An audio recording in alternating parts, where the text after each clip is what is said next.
मस्त आहेत. तुमचं प्रिपरेशन कसं चाललंय आता 10वीचं? खूप छान झालं. खूप चाललंय. तर मी तुमची बायोलॉजी टीचर आहे. तर आम्ही आजपासून बायोलॉजीचं सगळं हे चालू करणार आपण. टॉपिक चालू करणार. तर पहिला टॉपिक आहे आमचं हेरिडिटरी. तर आपण बघू काय आहे तो, कसा आपण वाचू शकतो.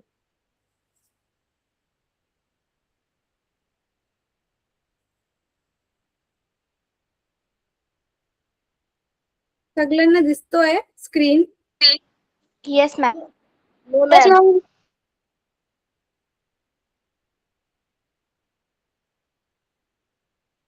मॅम मला स्क्रीन दिसत नाहीये. गणेश, तुम्हाला स्क्रीन नाही दिसत? मॅम दिसतीये. गणेश, तुम्ही रिफ्रेश करून बघा. स्क्रीन दिसतंय की नाही, रिफ्रेश करून बघा जरा 1 मिनिट घ्या. स्क्रीन रिफ्रेश करून आम्हाला अपडेट करा दिसतंय की नाही, मग आपण क्लास चालू करू.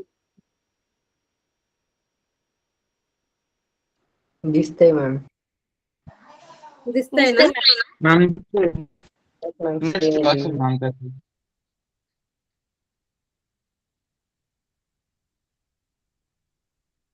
तर तुम्हाला कुठल्या लँग्वेज कम्फर्टेबल आहे, मराठी का हिंदी?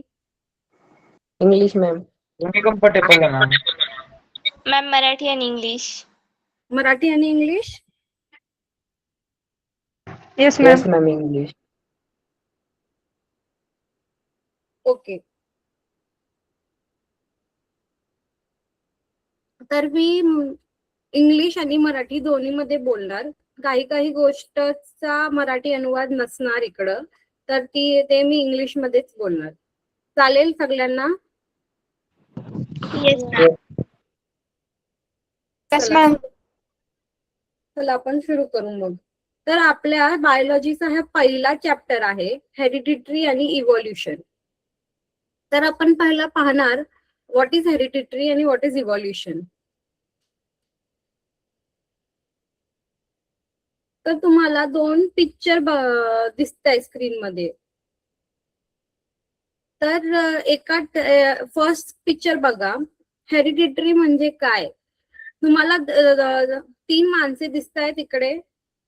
एक आई आहे, एक बाबा आहे आणि एक त्यांचा बाळ आहे.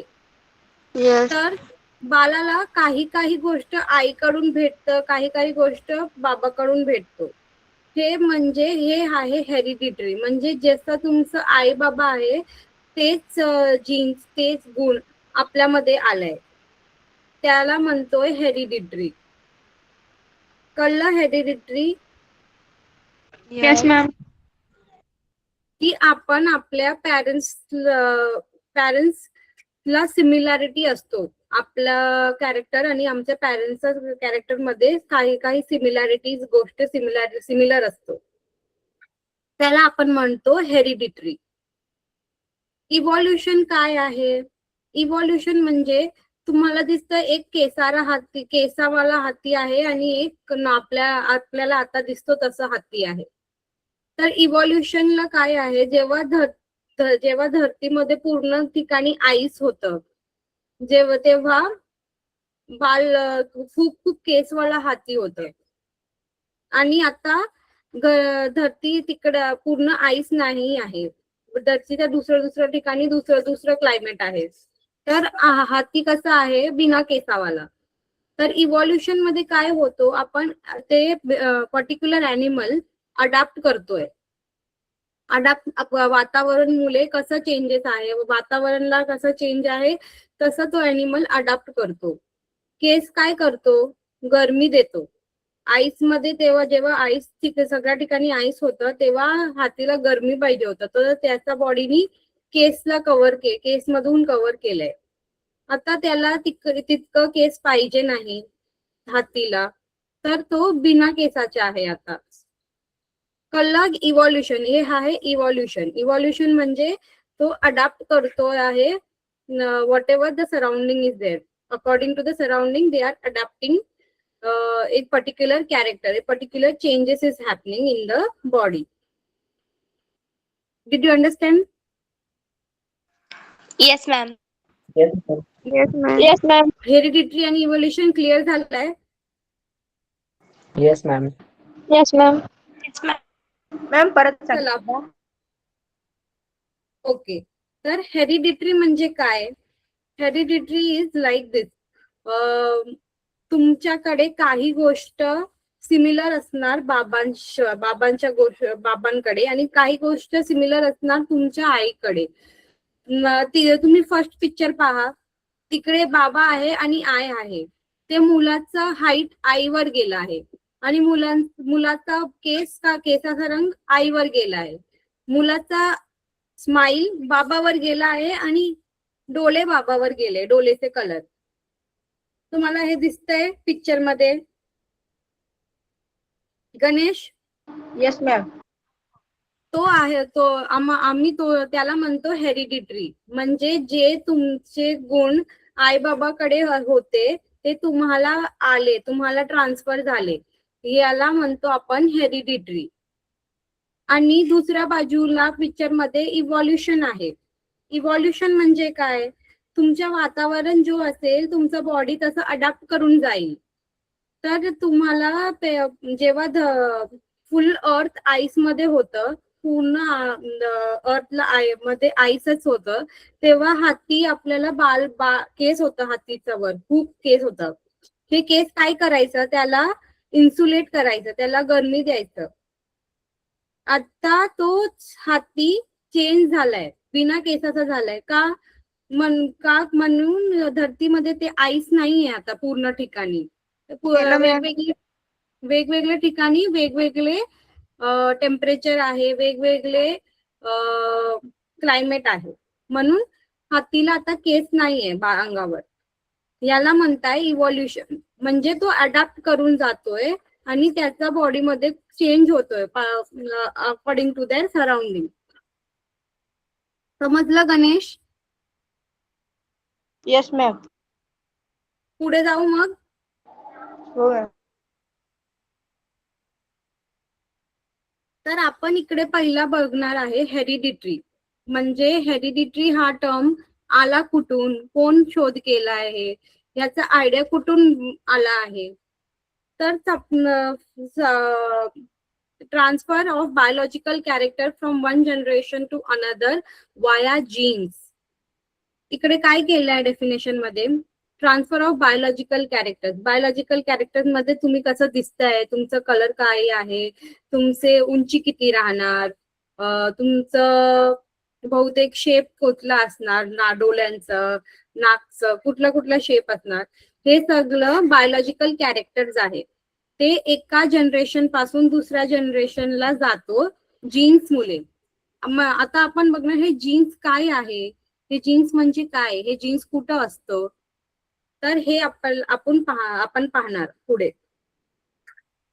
So who is the father of this modern genetics? Is Gregor Mendel. Tejas, तुझे काय डाऊट आहे का? क्लिअर नाही आहे तू काय बोलतोय तू? नाही मॅम, काही नाही.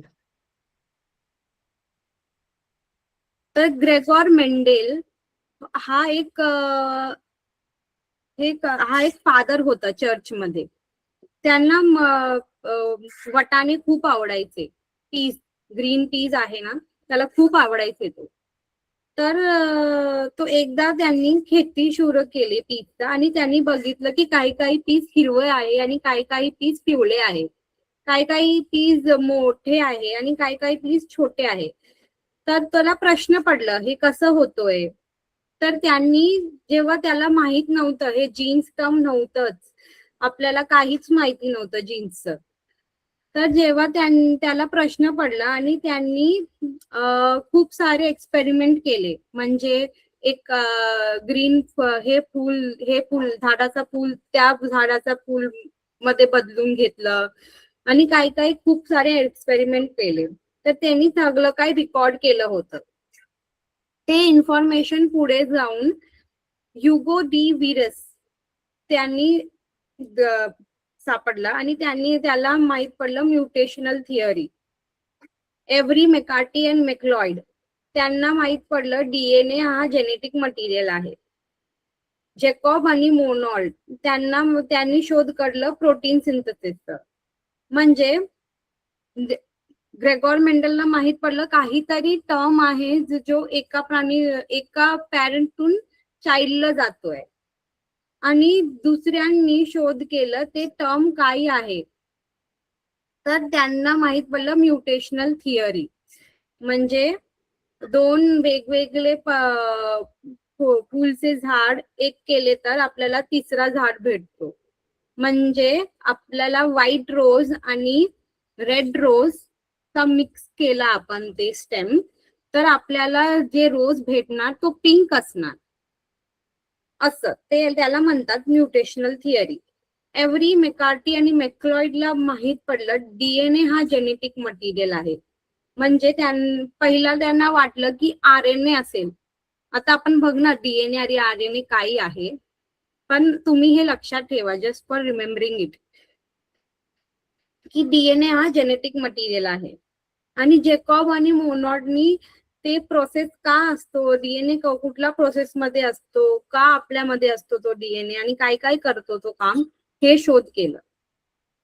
ते असतो प्रोटीन सिंथेसिस. हे 4 जणांचं नाव तुम्हाला लक्षात ठेवायला पाहिजे, एक्झाम मध्ये येऊ शकतो, हा इम्पॉर्टंट आहे.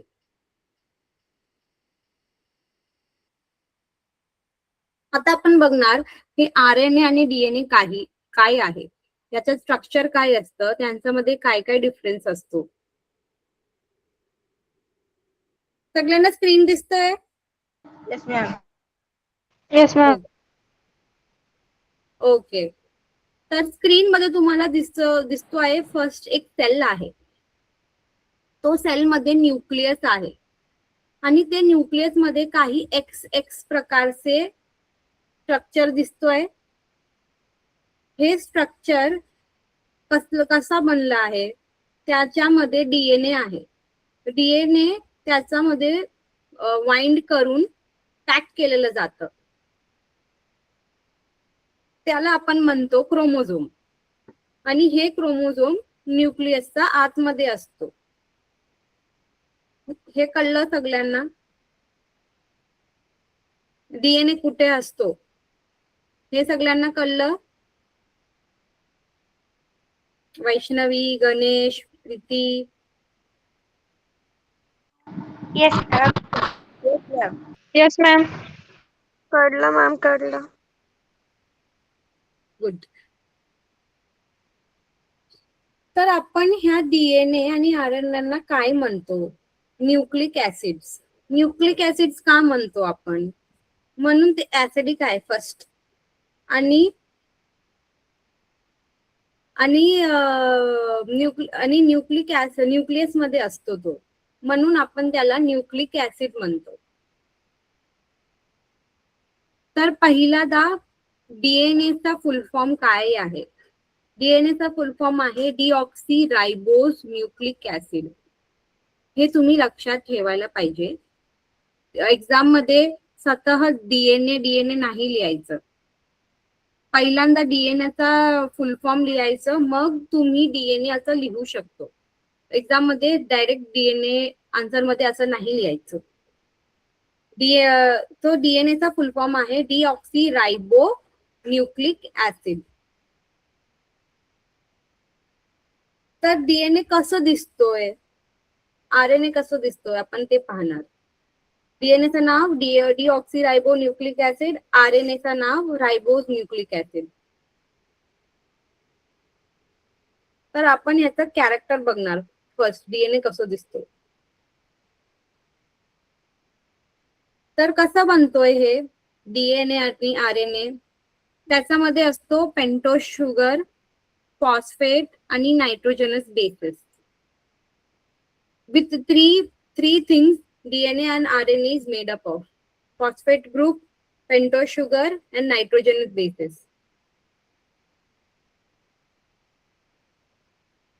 नायट्रोजनस बेसिस काय आहे? Nitrogenous bases are purines and pyrimidines. They are ring structured. So purines are double ring and pyrimidine are single ring. Purines are of two types, adenine and guanine. Pyrimidines are of three types, cytosine, thymine and uracil. Always it is a law, purines will get connected to pyrimidines.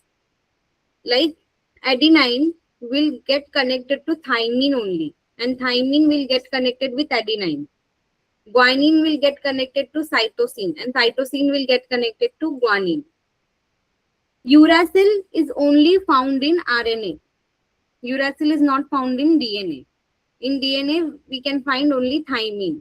In place of thymine, in RNA, uracil will be there. This you have to memorize. हे समजलं सगळ्यांना? Tanvi, Vaishnavi, Yes, ma'am. Yes, ma'am. Yes, ma'am. Yes, ma'am. कोणाला नाही समजलं असं आहे? मी repeat करू. हे समजलं तर तुम्हाला डीएनएच्या स्ट्रक्चर समजून जाईल. हे नाही समजलं तर डीएनएचं स्ट्रक्चर नाही समजणार. Okay ma'am. सगळ्यांना समजले मॅम. समजलं सगळ्यांना? हो मॅम समजले. ओके. तर तुम्हाला डीएनएचा पिक्चर दिसतो आहे. तुमच्या राईट मध्ये जे डीएनएच्या पिक्चर आहेत, डीएनए असंच दिसतो. तर डीएनए 2 स्ट्रँड असतात डीएनएला. 2 स्ट्रँड म्हणजे हे तुम्हाला ग्रीन पाईप दिसतोय स्क्रीनवर. दुसरं पहिल्या पिक्चर मध्ये बघा, असं ग्रीन कलरचा पाईप दिसतोय. तर तुम्ही हे कसं दिसतंय? लॅडर सारखं दिसतो आहे ना? काहीच नाही बोलत तुम्ही लोक. माझं थोडं नेट इश्यू. Yes, ma'am. दिसतंय. हो. तर हे लॅडर सारखं असतो. तर जे म्हणजे 2 दांडे असतात त्याला. हे 2 दांड्याला वाइंड करतात जेव्हा डीएनए असं बनतो. तर हे 2 दांड्यामध्ये काय काय असतो? हे 2 दांडे कशातून बनलेला असतो? फॉस्फेट आणि शुगर. आणि मध्ये त्यांचं जे तुम्हाला दिसत आहे ATGC असं, हे आहे नायट्रोजनस बेसिस. अडेनिन, थायमिन, सायटोसिन आणि ग्वायनिन. सायटोसिनला C म्हणतात, ग्वायनिनला G म्हणतात, अडेनिनला A म्हणतात आणि थायमिनला T म्हणतात. अडेनिन आणि थायमिनच्या मध्ये 2 हायड्रोजन बॉन्ड असते आणि सायटोसिन आणि ग्वायनिन मध्ये 3 हायड्रोजन बॉन्ड असते. हे समजलं? तर ह्याचं नाव आहे DNA is double helix.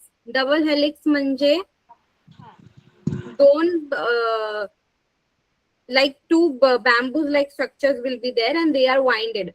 So it is known as double helix. Anti-parallel strands. Anti-parallel means at one side it will be 5' to 3'. At other side it will be 3' to 5'. So it is called as anti-parallel. Means one side it will, if it is 5' to 3', on the second hand it will be 3' to 5', means will be opposite. Base pairing. Base pair means nitrogenous base means adenine, guanine, cytosine आणि thymine. समजलं हे? Hello Tanvi, समजलं? तुझा mic on आहे, काही doubt आहे का? No ma'am, तो माईक चालूच राहिला आता. माईक जरा ऑफ करशील? थँक्यू. Okay ma'am. हे सगळ्यांना समजलं डीएनएच्या स्ट्रक्चर? येस मॅम, समजलं. मला तुम्ही बोलू शकतो आता डीएनएच्या structure?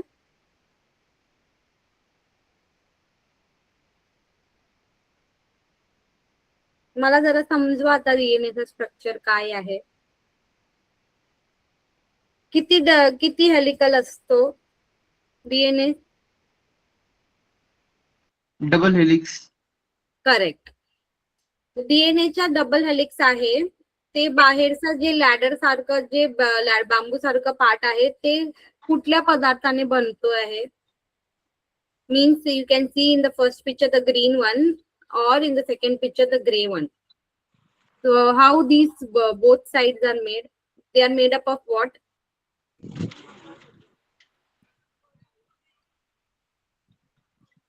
Three things in DNA and RNA are made up of three things. What are that three things? तीन गोष्ट लागतं डीएनए आणि आरएनए बनवायला. ते तीन गोष्ट काय आहे?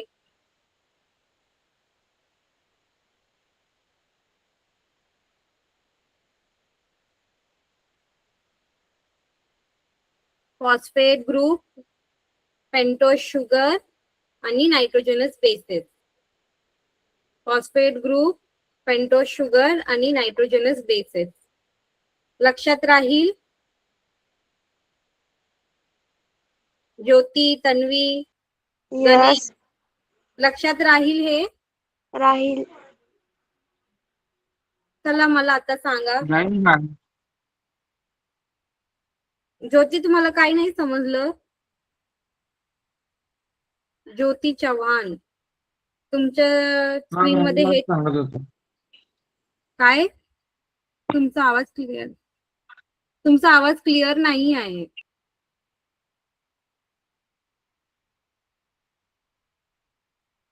ज्योती,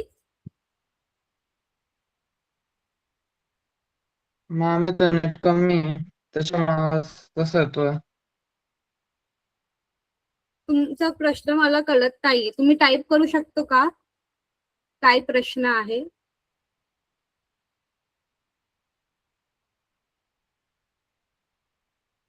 तुमचा आवाज, काय प्रश्न नाही. ओके. तर मला सांगा डीएनएचा फुल फॉर्म काय आहे? डायऑक्सो रायबोन्यूक्लिक ऍसिड. शाबाश. आरएनएचा? रायबोन्यूक्लिक ऍसिड. करेक्ट.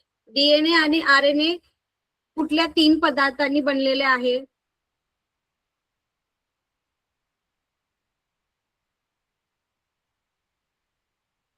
डीएनए आणि आरएनए कुठले तीन पदार्थांनी बनले आहे? Adenine, guanine, thymine, cytosine. Ganesh परत सांगा जरा, तुमचा आवाज इको होतोय.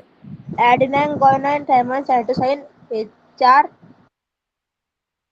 हे तर नायट्रोजनस बेसिस आहे. तुम्ही हे करेक्ट सांगितलं, पण कुठल्या तीन आहेत? हे स्लाइड नाही आहे. हे स्लाइड वर प्रश्न नाही आहे. कुठल्या तीन पदार्थांनी डीएनए बनलेला आहे?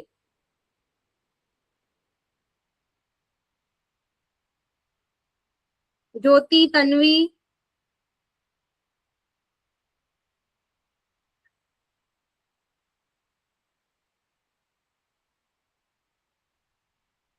फॉस्फेट ग्रुप, पेंटोज शुगर आणि नायट्रोजनस बेसिस. पेंटोज शुगर काय? Pent means 5 carbon sugar. Phosphate group तुम्हाला माहिती आहे, फॉस्फेट. हे लक्षात राहील? Yes ma'am. Yes ma'am. तर मी विचारते तेव्हा तुम्ही कोणी नाही सांगत, तर मला कसं कळेल तुम्हाला समजलंय की नाही? चला मला सांगा आता मग, कुठल्या तीन पदार्थांनी डीएनए आणि आरएनए बनलेले आहे? शुगर. हो. Pentose sugar. Pentose sugar. हो. फॉस्फेट. करेक्ट. आणि तिसरं नाव बोलू केलं मॅडम. तन्वी सांग, तिसरं काय आहे? Nitrogenous base. Yes, nitrogenous base. Nitrogenous base कुठल्या दोन प्रकारचे असतात?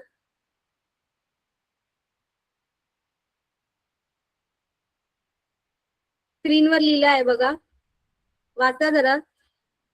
प्युरिन्स आणि पायरमायडिन. हा. तर कुठल्या दोन टाईपचे असतात nitrogenous bases?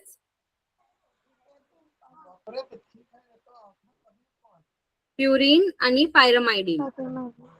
Yes. प्युरिनचा purine double ring असतो, पायरमायडिन सिंगल रिंग असतो. प्युरिनचा 2 प्रकार आहे पुन्हा, ऍडिनाइन आणि ग्वानाइन. ऍडिनाइनला आपण ए म्हणतो, ग्वानाइनला आपण जी म्हणतो. पायरमायडिनचा 3 प्रकार आहे, cytosine C, thymine T. DNA मध्ये थायमिन असतो आणि आरएनए मध्ये युरॅसिल असतो, युरॅसिल यू. डीएनए मध्ये युरॅसिल नसतो आणि आरएनए मध्ये थायमिन नसतो. हे लक्षात ठेवायचं, ही इम्पॉर्टंट गोष्ट आहे. डीएनएचे स्ट्रक्चर समजवा मला. डीएनए किती हेलिक्स असतो डीएनए मध्ये?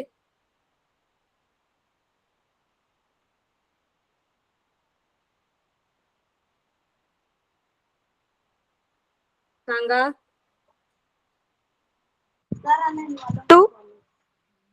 2 करेक्ट. डबल हेलिकल, त्याला आपण डबल हेलिकल असं म्हणतो नाव. अच्छा, बेस पॅरिंगचा रूल सांगा डीएनएचा. ए समोर काय असणार? ऍडिनाइनचा जोडी कुठे बनतो? हु विल पेअर विथ ऍडिनाइन?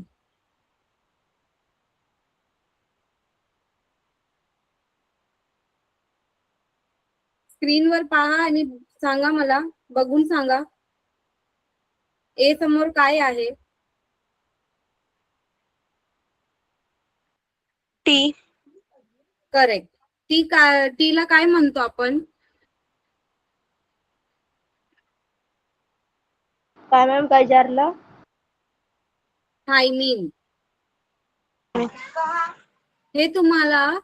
हे सगळं नाव आहे ना, तुम्हाला बायहार्ट करावंच लागेल. ह्याचा मराठीमध्ये अनुवाद नाही, हिंदीमध्ये अनुवाद नाही.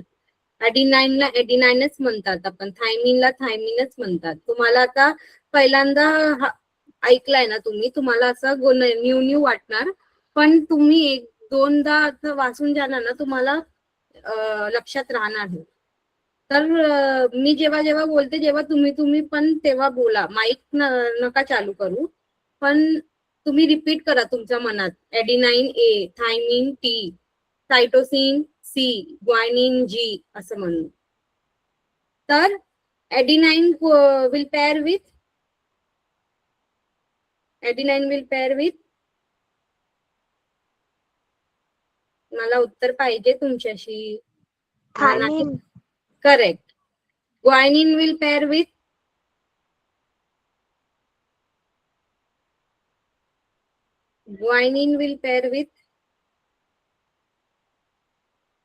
G will pair with what? C. Correct.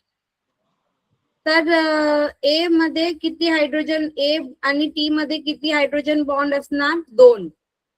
जी आणि सी मध्ये किती हायड्रोजन बॉन्ड असणार? 3. हे पिक्चर तुम्ही लक्षात ठेवा.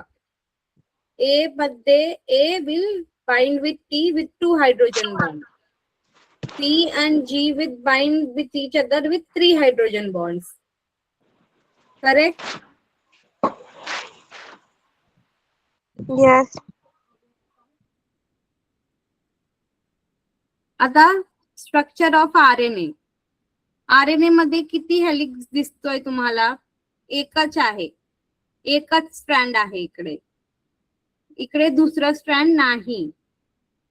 आणि आरएनए मध्ये टी नसतो, फक्त यू असतो. यू म्हणजे युरॅसिल.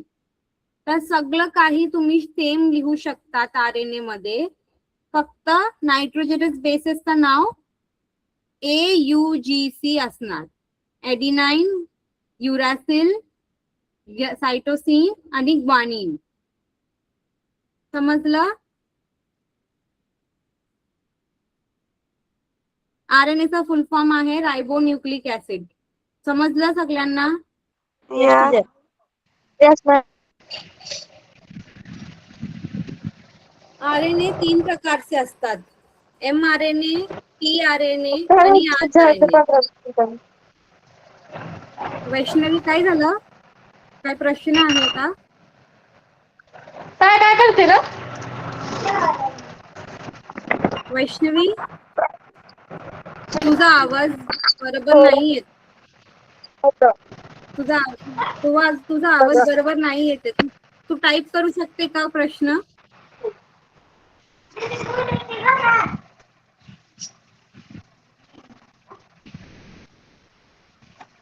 हॅलो वैष्णवी,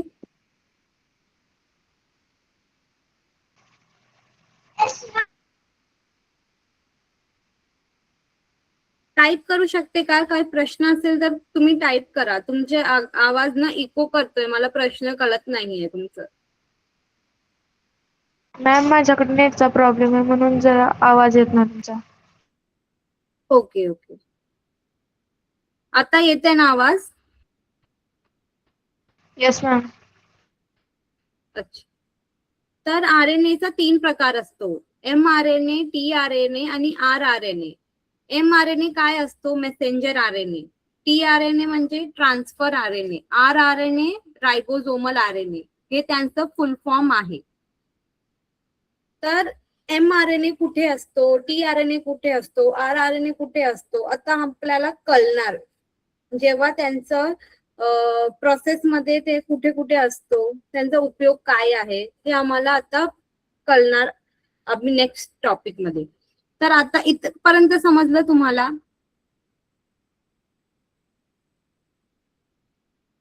इथपर्यंत समजलं सगळ्यांना? हे इम्पॉर्टंट आहे. तुमच्या बोर्डचा एक्झाम आहे त्याचा from that point of view हे इम्पॉर्टंट आहे.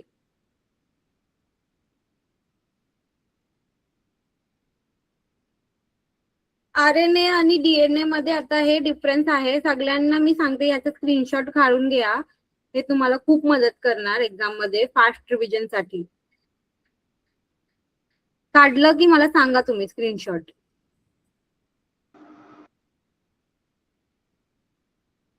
काढलं? काढलं. आता आता मला सांगा DNA चा फुल फॉर्म कोण सांगणार मला? रायबोन्यूक्लिक ऍसिड. शाबाश. RNA चा full form? Ribonucleic acid. Correct. DNA मध्ये किती स्ट्रँड असतो? काय ma'am? Double stand. Correct. Double stand. RNA मध्ये? Single stand. करेक्ट. DNA आणि RNA कुठल्या 3 पदार्थांनी बनतो? फॉस्फेट, शुगर आणि नायट्रोजन बेस. करेक्ट. शाबाश. DNA मध्ये कुठला कुठला नायट्रोजनस बेस असतो?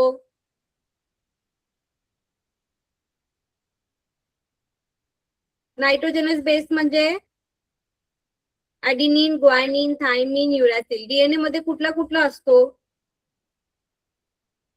ॲडेनाइन, थायमाइन, सायटोसाइन, गुआनिन. शाबाश. युरॅसिल असतो का? नाही. युरॅसिल कुठे असतो? रायबोन्यूक्लिक ऍसिड मध्ये. करेक्ट. थायमिन तिकडे असतो का? नाही. करेक्ट. हे सगळ्यांना समजलं? हो येस मॅडम. मॅम. चला मग पुढे. कुठला DNA आहे, कुठला RNA आहे? पहिला पिक्चर DNA आहे का दुसरा पिक्चर DNA आहे? फर्स्ट नंबर दुसरा picture. RNA, second number DNA. पहिला RNA आणि दुसरा DNA. First RNA. Akshara, first काय आहे? अक्षरा? RNA. करेक्ट. आणि दुसरं? DNA. करेक्ट. तर तुम्हाला सगळ्यांना समजून गेलं आहे. आणि हे कलरफुल लाईन्स आहे मध्ये, हे कलरफुल लाईन्सला आपण काय म्हणतो? मॅडम त्याच्यात ॲडेनाइन, गुआनिन, थायमाइन, सायटोसाइन येतात. हो, करेक्ट, साबाश. आता आपल्याला डीएनए आणि आरएनए हे कुठल्या प्रोसेस मध्ये यूज होतो बॉडीमध्ये हे आपण बघणार. आपल्या बॉडीला प्रोटीन पाहिजे. काही काही प्रोटीन आपण खाऊ शकतो, पण काही काही प्रोटीन असं असतं ते आपल्याला खाऊ नाही शकत, ते बॉडीला बनवायला लागतो. तर बॉडी हा प्रोटीन कसा बनवतो, त्याच्या इन्फॉर्मेशन कुठे आहे बनवण्याचा, हे आपल्याला आता कळेल. तर हे सेंट्रल डॉग्मा म्हणतात आपण ह्याला, central dogma of molecular biology. म्हणजे हे सेंट्रल डॉग्मा म्हणजे काय असतो, डीएनए पासून एमआरएनए बनतो, एमआरएनए पासून प्रोटीन बनतो. डीएनए पासून जेव्हा एमआरएनए बनतो त्या प्रोसेसला आपण ट्रान्सक्रिप्शन म्हणतो. एमआरएनए पासून जेव्हा प्रोटीन बनतो त्या प्रोसेसला आपण ट्रान्सलेशन म्हणतो. हे कळलं सगळ्यांना? प्रोटीन सिंथेसिस याला आपण central dogma of molecular biology म्हणतो. हे हॅलो टर्म मॅम. तुम्हाला लक्षात ठेवायचं आहे, सेंट्रल डॉग्मा. तुम्हाला ह्याच्यावर एक प्रश्नाचा क्वेश्चन पण येऊ शकतो. तर सेंट्रल डॉग्मा मध्ये काय आहे, डीएनए पासून एमआरएनए बनतो, एमआरएनए पासून प्रोटीन बनतो. जेव्हा डीएनए पासून एमआरएनए बनतो त्या प्रोसेसला आपण म्हणतात ट्रान्सक्रिप्शन. जेव्हा एमआरएनए पासून प्रोटीन बनतो ते प्रोसेसला आपण म्हणतात ट्रान्सलेशन. सगळ्यांना कळलं?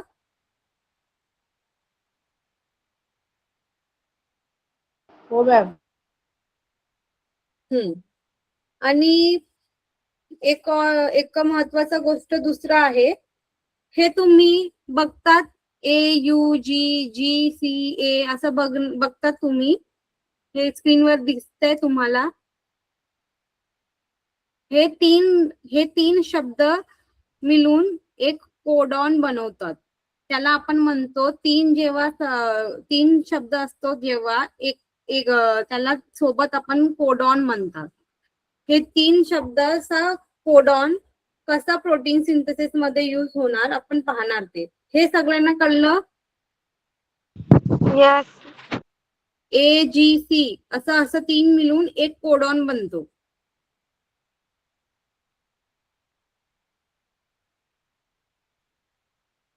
आता स्क्रीनवर पहा तुम्ही, हे ट्रान्सक्रिप्शन आहे. ट्रान्सक्रिप्शन 3 स्टेज मध्ये असतो, इनिशिएशन, इलॉंगेशन आणि termination.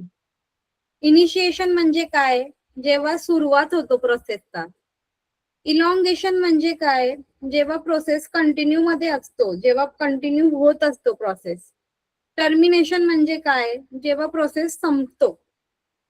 Initiation, so in initiation on a certain part of DNA, RNA polymerase will go and act. RNA polymerase काय आहे, एक एन्झाईम आहे, एक प्रोटीन आहे, तुम्ही असं म्हणू शकतो. तर हे जाऊन तिकडे चिटकतो डीएनए मध्ये आणि डीएनए ला खोलायला, सेकंड पिक्चर मध्ये पहा, इलॉंगेशन, डीएनए खुललेला आहे आणि डीएनए ला खोलतो आणि त्याच्यावर जे लिहिले आहे ATGC असं लिहिले असतं ना डीएनए मध्ये, हे सगळे लाईट ब्ल्यू आणि डार्क ब्ल्यू दांडी काय आहे, हे नायट्रोजनस बेसेस आहे ATGC. हे तो रीड करतोय, हे रीड करून mRNA बनवतो. आता जेव्हा जिथे रीड करतो, एच्या ऑपोजिट T येणार. एच्या ऑपोजिट काय येतो, कोण सांगणार मला, एच्या ऑपोजिट काय येतो नायट्रोजनस बेसिस मध्ये? A will pair with T. Correct. पण इथे RNA बनतो आहे, इथे ती असणार का?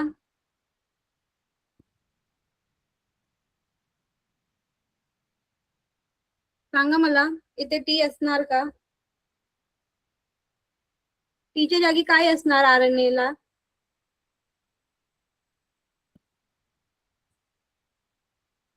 तुम्हाला सगळ्यांना माहित आहे टीच्या जागी काय असतो?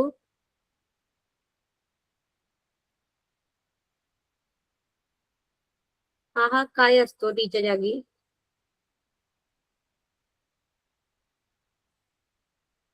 काय आहे RNA मध्ये काय लिहिलं आहे? AUGC you. तर जेव्हा तो रीड करतोय DNA ला तेव्हा तो RNA कसं बनवतो? RNA मध्ये पण हे लाल कलरची दांडी बघताय तुम्ही, ते नायट्रोजनस बेसेस आहे. ते नायट्रोजनस बेसेस कसं करतो पॅर? A च्या समोर U असतो आणि G च्या समोर C असतो. तो इकडे AUGC असं पॅर बनवतो. DNA मध्ये त्याचा ऑपोजिट राहणार, RNA मध्ये तसंच काउंटर न्यूक्लिओसाइड असं बनवणार तो. समजलं? कसं रीड करतो आहे? तर इनिशिएशन मध्ये RNA पॉलिमरेज जाऊन DNA ला चिटकतो आणि ते DNA ला खोलतो. DNA ला जेव्हा खोलतो तेव्हा तो RNA बनवतो. RNA मध्ये ते न्यूक्लिओटाइडला अरेंज करतो ऑपोजिट AUGC. जे टर्मिनेशन मध्ये ते प्रोसेस स्टॉप होतो आणि RNA निघतो मीन्स RNA विल रिलीज. हे समजलं सगळ्यांना?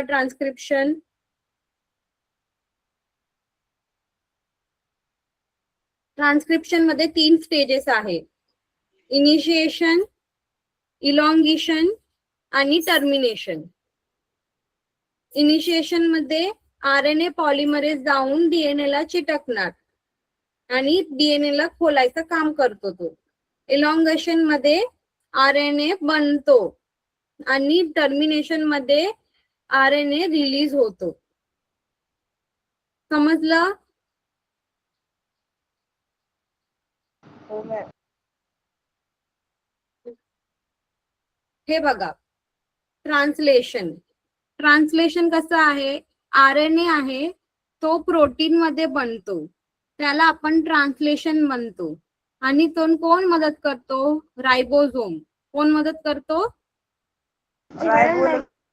रायबोझोम. DNA पासून RNA बनतो, त्याला आपण काय म्हणतो? प्रोटीन नाही. DNA पासून RNA बनतो. From DNA RNA is made and this process is called as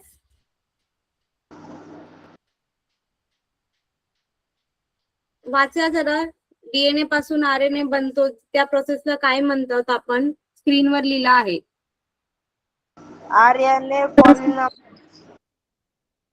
RNA polymerase. Yes ma'am. ते एन्झाईम आहे जो मदत करतोय ट्रान्सक्रिप्शन मध्ये. प्रोसेसचं नाव काय आहे? ट्रान्सक्रिप्शन. आणि मदत कोण करतो? RNA polymerase. कळलं?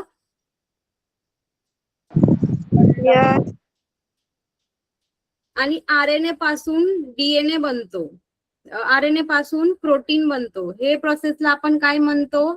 ट्रान्सलेशन. काय म्हणतो? तुम्हाला बोलावं लागेल. तुम्हाला प्रॅक्टिस कसं होणार मग? ट्रान्सलेशन.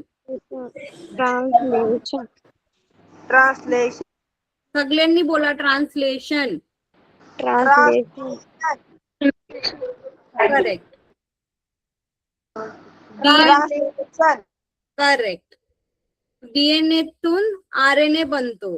फ्रॉम DNA तून RNA बनतो, त्याला आपण म्हणतो ट्रान्सक्रिप्शन. काय म्हणतो त्याला?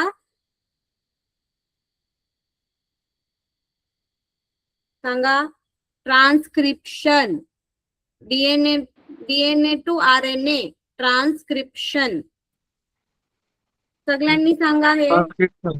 DNA to RNA transcription. Correct. RNA to protein translation. RNA to protein translation. Correct. तर जेव्हा RNA तून प्रोटीन बनतो, जेव्हा कोण मदत करतो आपल्याला? रायबोझोम. हे रायबोझोम एक हे आहे, एक युनिट आहे सेलचं, तो आपल्याला मदत करतोय. आता माझ्या ट्रान्सलेशन साठी मी एक व्हिडिओ दाखवणार तुम्हाला, ते तुम्ही पाहून घ्या.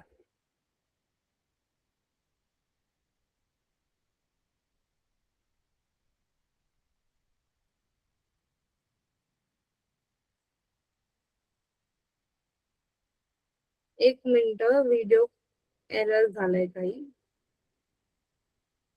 मला 1 मिनिट द्या, मी व्हिडिओ स्टार्ट करून येते.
Translation is the synthesis of a protein from an mRNA template.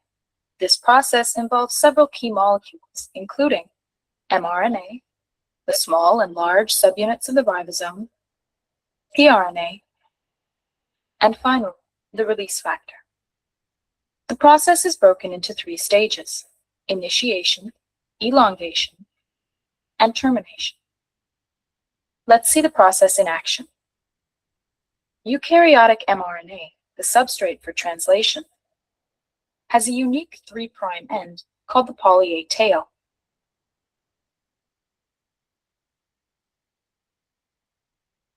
mRNA also contains codons that will encode for specific amino acids. A methylated cap is found at the 5' end.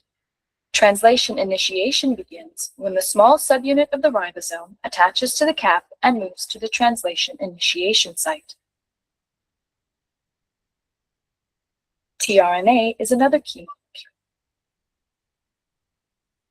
It contains an anticodon that is complementary to the mRNA codon to which it binds. The first mRNA codon is typically AUG. Attached to the end of the tRNA is the corresponding amino acid. Methionine corresponds to the AUG codon. The large subunit of the ribosome now binds to create the peptidyl, or P site, and the aminoacyl, or A site. The first tRNA occupies the P site. The second tRNA enters the A site and is complementary to the second mRNA codon. The methionine is then transferred to the A site amino acid. The first tRNA exits, the ribosome moves along the mRNA, and the next tRNA enters.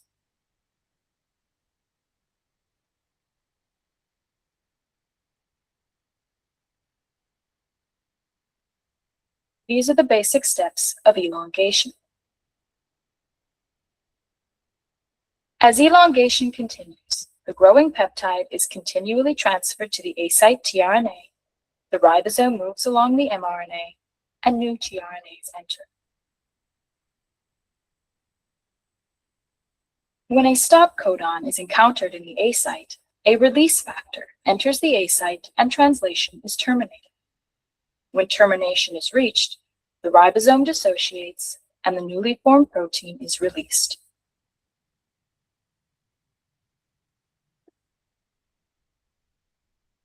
tRNA enters the A site and is complementary to the second mRNA codon. सगळ्यांना कळलं हे इकडे काय होत आहे? Ma'am जे English मध्ये बोलले ते काही समजलं नाही. मी तुम्हाला समजवते काय आहे. इकडे mRNA आहे.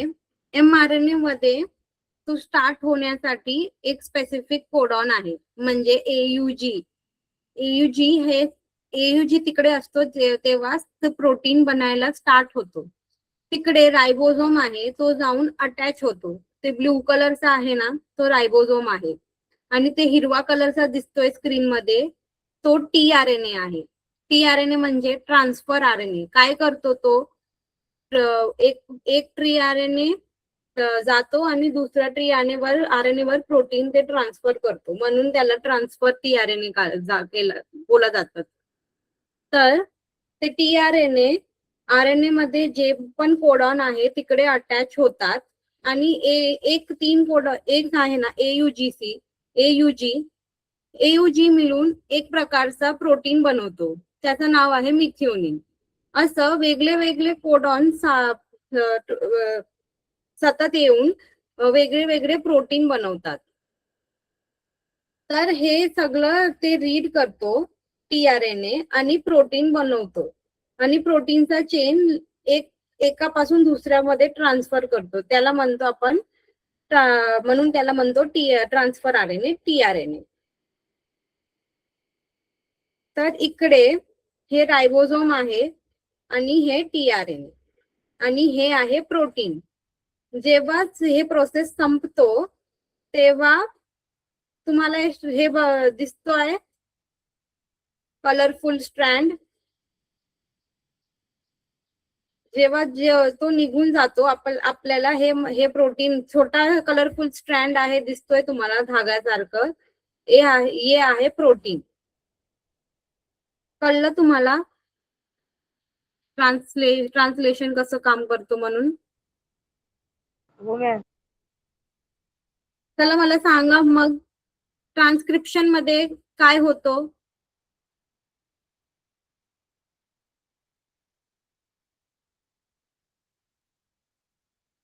ट्रान्सक्रिप्शन सांगा.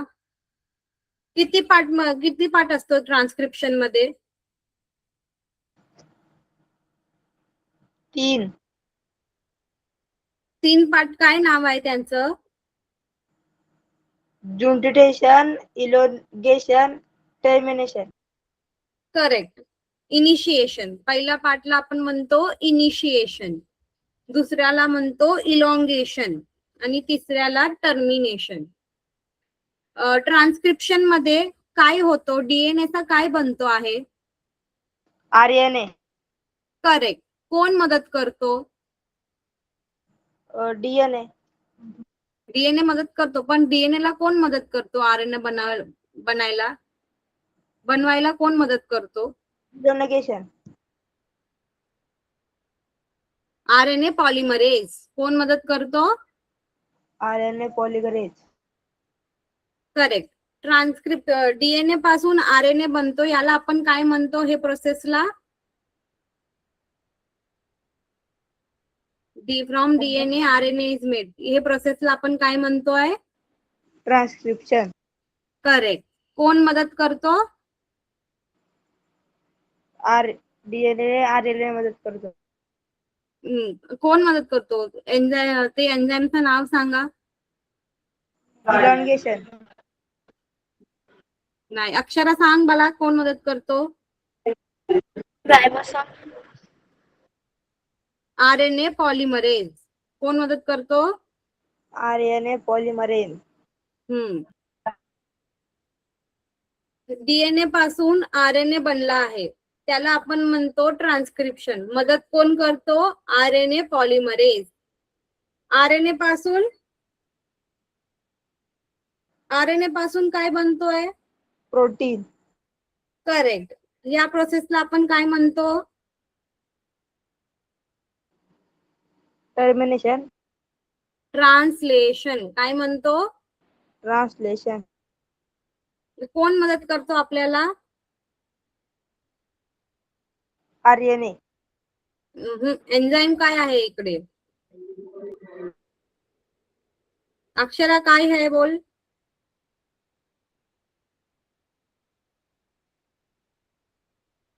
रायबोझोम. काय आहे?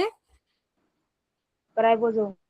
रायबोझोम. आपण व्हिडिओ मध्ये पाहिले ना, तो हिरवा कलरचा जॉईंट होतो, त्याला आपण म्हणतो रायबोझोम. काय म्हणतो? रोम.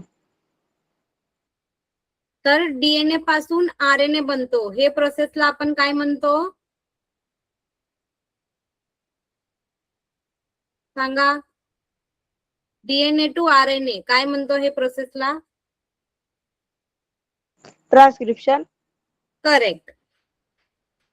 आरएनए पासून प्रोटीन बनतो, या प्रोसेसला काय म्हणतो? ट्रान्सलेशन. करेक्ट. डीएनए पासून आरएनए बनतो, हे कोण मदत करतो?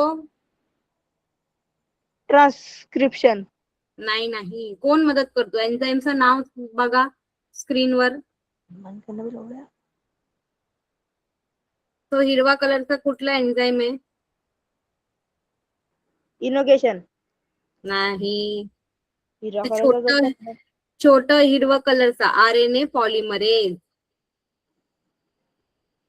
लक्षात राहील आता? डीएनए पासून आरएनए बनतो, याला ट्रान्सक्रिप्शन म्हणतो. कोण मदत करतो? Protein. RNA polymerase. RNA polymerase. हो.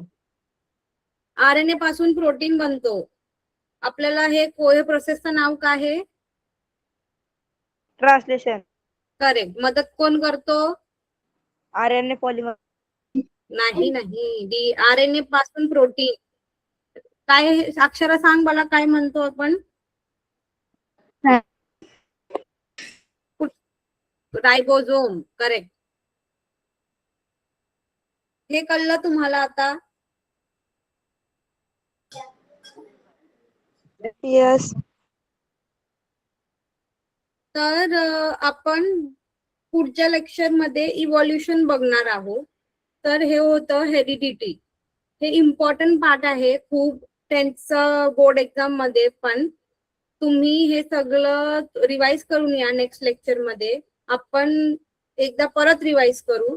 काही प्रश्न पडले तर तुम्ही मला विचारा, पण रिवाइज करण्याच्या गरजेच्या आहे. हे तुम्ही तयारी करून या. Okay, ma'am. Okay. Good night. Bye. Good night. Good night. Thank you. Bye. Next lecture ला भेटू. हो, नेक्स्ट लेक्चर मध्ये भेटू. रिवाइज करून या तुम्ही सगळं. Okay. Okay. Bye. Bye. Bye bye.